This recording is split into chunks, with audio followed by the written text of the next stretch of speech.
नमस्कार दोस्तों, मैं रूबीजन बेंगलोर से और आज आप सबके समक्ष उपस्थित हूँ आज की कहानी लेकर। एक रात। कहानी के लेखक हैं महान साहित्यकार रविन्द्रनाथ ठाकुर जी। तो चलिए मैं अपनी कहानी शुरू करती हूँ। एक ही पाठशाला में सुरबाला के साथ पढ़ा हूँ और बहु बहु खेला हूँ। छोटी बालिकाओं का खेल जो घूंघट निकालकर गृहिणी का अभिनय करती हैं।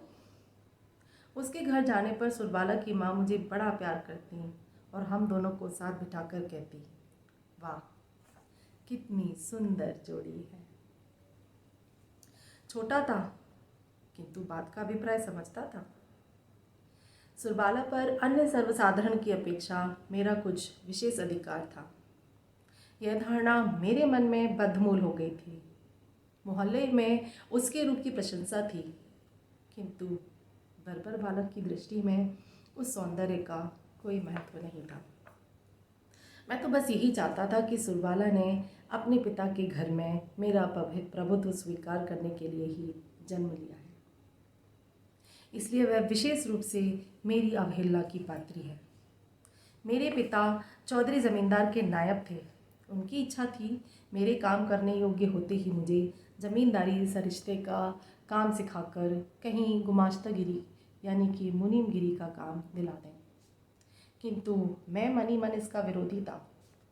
हमारे मोहल्ले के नील रतन जिस तरह भागकर कलकत्ता में पढ़ना लिखना सीखकर कलेक्टर साहब के नाजिर हो गए थे, उसी तरह मेरे जीवन का लक्ष्य भी कुछ अलग था।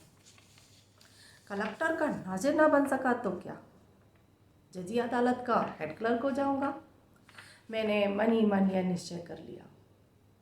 मैं हमेशा देखता था कि मेरे पिता इन अदालत जीवियों का बहुत सम्मान करते थे। अनेक अवसरों पर मछली तरकारी रुपए पैसे से उनकी पूजा अर्चना करनी पड़ती। यह बात भी मैं बाल्यावस्था से ही जानता था। इसलिए मैंने अदालत के छोटे कर्मचारी यहाँ तक कि हरकारों को भी अपने हृदय में बड़े सम्मान का स्थान दे रखा था। ये हमारे बंगाल के पूज्य देवता थे। 33 कोटि देवताओं के छोटे छोटे नवीन संस्करण। कार्य सिद्धि लाभ के संबंध में स्वयं सिद्धिदाता गणेश की अपेक्षा इनके प्रति लोगों में आंतरिक निर्भरता कहीं अधिक थी। अतः पहले गणेश को जो कुछ प्राप्त होता था वह आजकल इन्हें मिलता था। नील रतन के दृष्टांत से उत्साहित होकर एक दिन विशेष सुविधा पाकर मैं कलकत्ता भाग गया। पढ़ना लिखना नियम पूर्वक चलने लगा। इसके अतिरिक्त मैं सभा समितियों में भी योग देता। देश के लिए प्राण विसर्जन करने की तत्काल आवश्यकता है, इस विषय में मुझे कोई संदेह न था, किंतु यह दुस्साध्य कार्य किस प्रकार किया जा सकता है यह मैं नहीं जानता था। न इसका कोई दृष्टांत ही दिखाई पड़ता था, पर इससे मेरे उत्साह में कोई कमी नहीं आई। हम देहाती थे, कम उम्र में ही प्रौढ़ बुद्धि रखने वाले कलकत्ता वालों की तरह हर चीज़ का मजाक उड़ाना हमें नहीं आता था। इसलिए हम चंदे की किताब लेकर भूखे प्यासे दोपहर की धूप से दर दर भीख मांगते फिरते, किनारे खड़े होकर विज्ञापन बांटते, सभा स्थल में बेंच कुर्सी आदि लगाते, दलपति के बारे में किसी के कुछ कहने पर कमर बांधकर मारपीट करने को उतारू हो जाते। शहर के लड़के हमारे ये लक्षण देखकर हमें गंवार कहते। आया तो था नाजिर सरिश्तेदार बनने, पर मैजिनी गैरीबाल्डी बनने की तैयारी करने लग गया। मैजिनी गैरीबाल्डी इटली के क्रांतिकारी यानी कि सबसे मुख्य कार्यकर्ता। इसी समय मेरे पिता और सुरबाला के पिता ने एकमत होकर सुरबाला के साथ मेरा विवाह करने का निश्चय किया। मैं 15 वर्ष की अवस्था में कलकत्ता भाग आया था। उस समय सुरबाला की अवस्था लगभग 8 वर्ष की थी। अब मैं 18 वर्ष का था। पिता के अनुसार मेरे विवाह की आयु धीरे धीरे निकली जा रही थी, पर मैंने मनी मन यह प्रतिज्ञा कर ली थी कि आजीवन अविवाहित रहकर देश के लिए मर मिटूंगा। मैंने पिता से कह दिया, पढ़ाई पूरी किए बिना मैं विवाह नहीं कर सकता। 2-4 महीने के बाद ही खबर मिली कि वकील रामलोचन बाबू के साथ सुरबाला का विवाह हो गया। मैं तो पतित भारत की चंदा वसूली के काम में व्यस्त था। मुझे यह समाचार अत्यंत तुच्छ मालूम पड़ा। एंट्रेंस पास कर लिया था, फर्स्ट ईयर आर्ट्स में जाने का विचार था कि तभी पिता की मृत्यु हो गई। परिवार में मैं अकेला था। ऐसा नहीं था, माता थी और 2 बहनें भी। अतएव कॉलेज छोड़कर काम की तलाश में निकलना पड़ा। बहुत कोशिशों के बाद नोआखाली डिवीज़न के एक छोटे से शहर के एंट्रेंस स्कूल में असिस्टेंट मास्टर का पद मिला। सोचा मेरे उपयुक्त काम मिल गया। उपदेश तथा उत्साह प्रदान करके प्रत्येक विद्यार्थी को भावी भारत का सेनापति बना दूंगा। पर हमारे जैसे प्रतिभाहीन लोग घर में बैठकर तो अनेक प्रकार की कल्पनाएं करते रहते हैं, पर अंत में कर्म क्षेत्र में उतरते ही कंधे पर हल्का बोझ ढोते हुए पीछे से पूंछ मरोड़ी जाने पर भी सिर झुकाए सहिष्णु भाव से प्रतिदिन खेत गोड़ने का काम कर संध्या को भर पेट चारा पाकर ही संतुष्ट रहते हैं। फिर कूद फांद का उत्साह ही नहीं बचता। आग लगने के डर से एक न एक मास्टर को स्कूल में ही रहना पड़ता। मैं अकेला था, इसलिए यह भार मेरे ही ऊपर आ पड़ा। स्कूल के बड़े आटचाला से सटी हुई एक झोपड़ी में मैं रहता। स्कूल बस्ती से कुछ दूर एक पुष्करणी के यानी कि एक बड़े तालाब के किनारे था। चारों ओर सुपारी, नारियल और मदार के पेड़ तथा स्कूल से लगे आपस में सटे हुए नीम के 2 विशाल पेड़ छाया देते रहते। अभी तक मैंने एक बात का उल्लेख नहीं किया, ना मैंने उसे उस योग्य ही समझा। यहाँ के सरकारी वकील रामलोचन राय का घर हमारे स्कूल के पास ही था और उनके साथ उनकी स्त्री मेरी बाल्य सखी सुरबाला थी। यह मैं जानता था। रामलोचन बाबू के साथ मेरा परिचय हुआ। सुरबाला के साथ मेरा बचपन में परिचय था। यह रामलोचन बाबू जानते थे या नहीं, मैं नहीं जानता था। मैंने भी नया परिचय होने के कारण उस विषय में कुछ कहना उचित न समझा। यही नहीं, सुरबाला किसी समय मेरे जीवन के साथ किसी रूप में जुड़ी हुई थी, यह बात मेरे मन में ठीक तरह से उठी ही नहीं। एक दिन छुट्टी के रोज रामलोचन बाबू से भेंट करने उनके घर गया था। याद नहीं किस विषय पर बातचीत हो रही थी, शायद वर्तमान भारतवर्ष की दुर्व्यवस्था के संबंध में। यह बात न थी कि वे उसके लिए विशेष चिंतित और उदास थे, किंतु विषय ही ऐसा था कि हुक्का पीते पीते उस पर 1-1.5 घंटे तक क्यों ही शौक या दुख प्रकट किया जा सकता था। तभी बगल के कमरे में चूड़ियों की हल्की सी खनखनाहट, साड़ी की सरसराहट और पैरों की भी कुछ आहट सुनाई पड़ी। मैं अच्छी तरह समझ गया कि जंगले की संध से कोई कौतूहलपूर्ण आंखें मुझे देख रही है। मुझे तत्काल वे आंखें याद आई। विश्वास, सरलता और बाल सुलभ प्रीति से छल चलाती 2 बड़ी बड़ी आंखें, काली काली पुतलियाँ, घनी काली पलकें और स्थिर स्निग्ध दृष्टि। सहसा मेरे हृदपिंड को मानो किसी ने अपनी कड़ी मुट्ठी में भींच लिया। वेदना से मेरा अंतर झंझना उठा। लौटकर घर आया, किंतु वह व्यथा बनी रही। पढ़ना लिखना जो भी करता, किसी तरह मन का भार दूर न हो पाता।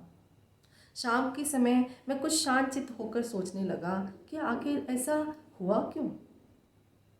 उत्तर में मन बोल उठा, तुम्हारी वे सुरबाला कहाँ गई? मैंने कहा, मैंने तो उसे स्वेच्छा से ही छोड़ दिया था, वह क्या मेरे लिए ही बैठी रहती? मन के भीतर से कोई बोला, उस समय जिसे चाहते ही पा सकते थे, अब उसे सिर पटक कर मर जाने पर भी एक बार देखने तक का अधिकार तुम्हें नहीं मिल सकता। बाल्यावस्था की वह सुरबाला तुम्हारे कितने ही निकट क्यों न रहे, चाहे तुम उसकी चूड़ियों की खनक सुनते रहो, उसके बालों की सुगंध की महक पाते रहो, किंतु तुम्हारे बीच में एक दीवार बराबर बनी रहेगी। मैंने कहा, जाने भी दो, सुरबाला मेरी कौन है? उत्तर मिला, आज सुरबाला तुम्हारी कोई नहीं है, लेकिन सुरबाला तुम्हारी क्या नहीं हो सकती थी। सच बात है, सुरबाला मेरी क्या नहीं हो सकती थी। जो मेरी सबसे अधिक अंतरंग, सबसे निकटवर्तिनी, मेरे जीवन के समस्त सुख दुख की सहभागिनी हो सकती थी, वह अब इतनी दूर, इतनी पराई हो गई है कि आज उसको देखना और बात करना भी अपराध है। उसके विषय में सोचना पाप है। और यह रामलोचन न जाने कहाँ से आ गया। बस एक दो रटे रटाए मंत्र पढ़कर सुरबालक को पालक पलक झपकते ही एक झपटरे में धरती के और सब लोगों से छीन कर ले गया। रामलोचन के घर की दीवारों में जो सुरबाला थी, वह रामलोचन की अपेक्षा मेरी अधिक थी। यह बात मैं किसी भी प्रकार से मन से नहीं निकाल पा रहा था। शायद यह बात असंगत थी, फिर भी अस्वाभाविक नहीं थी। तब से और किसी भी काम में मन नहीं लग सका। दोपहर के समय क्लास में छात्र जब गुनगुनाते रहते, बाहर सन्नाटा छाया रहता, नींद की निबोलियों की महक होती, तब भीतर कुछ होता। मन कुछ चाहता, मगर उसका रूप साफ न होता। सोच रहा था, मनुष्य समाज एक जटिल भ्रमजाल है। ठीक समय पर ठीक काम करना किसी को सूझता ही नहीं। बाद में अनुपयुक्त समय पर अनुचित वासना लेकर अस्थिर होकर मर जाता है। तुम्हारे जैसा आदमी सुरबाला का पति होकर आजीवन बड़े सुख से रह सकता था। तुम तो होने चले थे गहरी बाल्टी, और अंत में हुए एक देहाती स्कूल के असिस्टेंट मास्टर। और रामलोचन राय वकील विवाह करके सरकारी वकील बनकर अच्छा खासा रोजगार करने लगा। जिस दिन दूध में धुएं की बू आती, वह सुरबाला को डांट देता, और जिस दिन उसका मन प्रसन्न रहता, उस दिन सुरबाला के लिए गहने बनवा देता। अपने मोटी थुलथुली देह पर अचकन डाले वह परम संतुष्ट रहता। वह कभी भी तालाब के किनारे बैठकर आकाश के तारों की ओर देखता हुआ, आहें भरते हुए शाम नहीं गुजारता था। एक बड़े मुकदमे में रामलोचन कुछ दिन के लिए बाहर गया था। अपने स्कूल भवन में मैं जिस तरह अकेला था, शायद उस दिन सुरबाला भी अपने घर में उसी तरह अकेली थी। मुझे याद आया, उस दिन सोमवार था। सवेरे से ही आकाश में बादल थे। 10 बजे से टप टप बारिश शुरू हो गई थी। आकाश की दशा देखकर हेडमास्टर ने जल्दी छुट्टी कर दी। काले काले मेघ सारे दिन आसमान पर मंडराते रहे। दूसरे दिन तीसरे पहर से मूसलाधार बारिश शुरू हो गई और आंधी चलने लगी। उस रात सोने का प्रयत्न करना व्यर्थ था। ख्याल आया, इस दुर्योग के समय सुरबाला घर में अकेली है। हमारा स्कूल भवन उनके घर की अपेक्षा कहीं अधिक मजबूत था। कई बार मन में आया उसे स्कूल भवन में बुला लाऊं और मैं पुष्करणी के किनारे रात बिता लूं, किंतु किसी भी तरह तय नहीं कर पाया। रात 1-1:30 पहर हो गई होगी कि सहसा बाढ़ आने की आवाज़ सुनाई दी। समुद्र बड़ा आ रहा था। घर से बाहर निकला, सुरबाला के घर की ओर चला। रास्ते में अपनी पुष्करणी का किनारा पड़ा। वहां तक आते आते पानी मेरे घुटनों तक आ पहुंचा। रास्ते में मैं ज्यों ही आगे बढ़ने की कोशिश कर रहा था, पानी की लहरें एक के बाद एक मुझे थामने की कोशिश कर रही थी। जैसे तैसे करके मैं किनारे पर जा खड़ा हुआ, और जैसे ही मैं किनारे पर पहुंचा, एक और तरंग आ पहुंची। हमारे तालाब के किनारे का एक हिस्सा लगभग 10-11 हाथ ऊंचा था। जिस समय मैं किनारे पर चढ़ा, उसी समय विपरीत दिशा से एक और व्यक्ति भी चढ़ा। व्यक्ति कौन था? ये सिर से लेकर पैर तक मेरी संपूर्ण अंतरात्मा समझ गई थी, और उसने भी मुझे पहचान लिया था। इसमें मुझे संदेह नहीं। और तो सब कुछ डूबा हुआ था, केवल 5-6 हाथ के उस द्वीप पर हम दोनों प्राणी आकर खड़े हुए थे। प्रलय काल था, आकाश से तारे गायब, धरती के सब प्रदीप बुझे हुए थे। उस समय कोई बात करने में कोई भी हानि नहीं थी, किंतु एक भी शब्द ना निकला। दोनों केवल अंधकार की ओर ताकते रहे। आज संसार छोड़कर सुरबाला मेरे पास आकर खड़ी थी। मुझे छोड़कर आज सुरबाला का कोई नहीं था।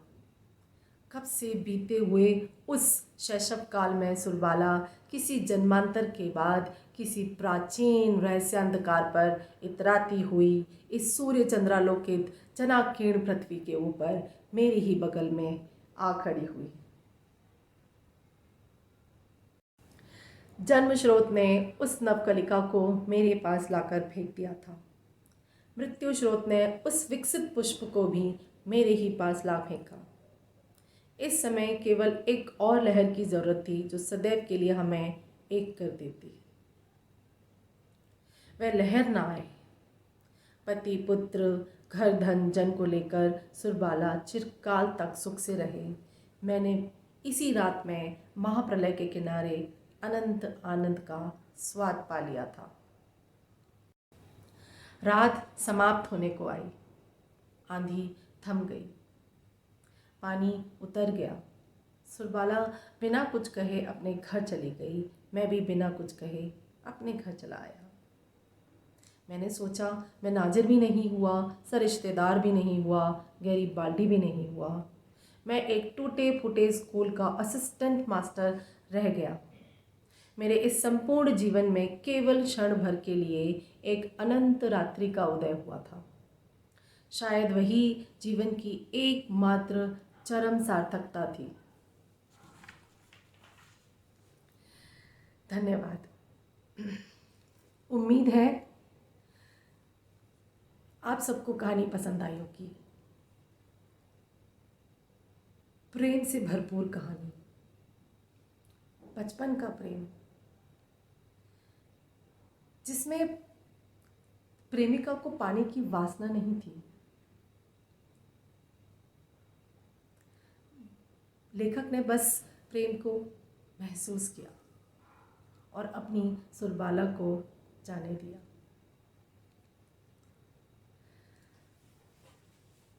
प्रेम के जीवन भर के क्षणों को उसने उस एक रात्रि में महसूस कर लिया। धन्यवाद।